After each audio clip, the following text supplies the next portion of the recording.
Missing. Lost. It was a July when Mr. Lloyd vanished. During his first international race, one he was meant to win.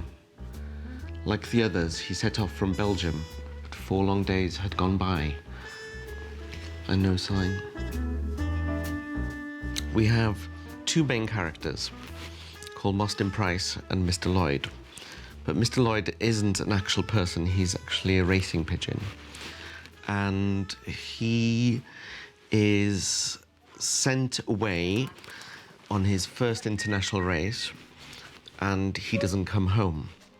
Mostyn Price is determined to find Mr. Lloyd, but obviously finding a racing pigeon is one of the most ludicrous things you can come up with.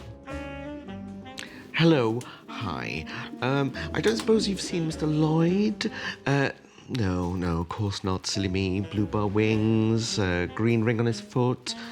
No? Okay. Well, thanks anyway. What I wanted to write was a cheerful book about the missing, because it's the most awful thing, and I can't begin to think about like sort of a missing person or a missing pet. But I wanted to do this kind of like sort of caper-style search for a racing pigeon. Mostyn. He's looking for Mostyn. Peculiar name, isn't it? Very North Wales. I was brought up in Bangor, but I also went to university in London. So therefore, it sort of mirrors my feeling of wanting to belong somewhere and not knowing where I belonged. Do I belong in London? Do I belong in Bangor? This is my first book. And, you know, I turned down offers of evenings out with friends because I said, like, I'm busy writing my book.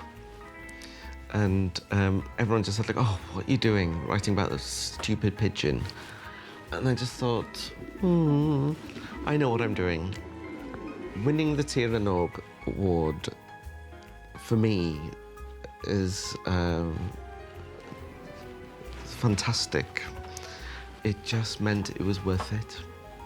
It was worth that whole years of writing and slogging and just believing in yourself. Oh, it was really fantastic. It was worth it.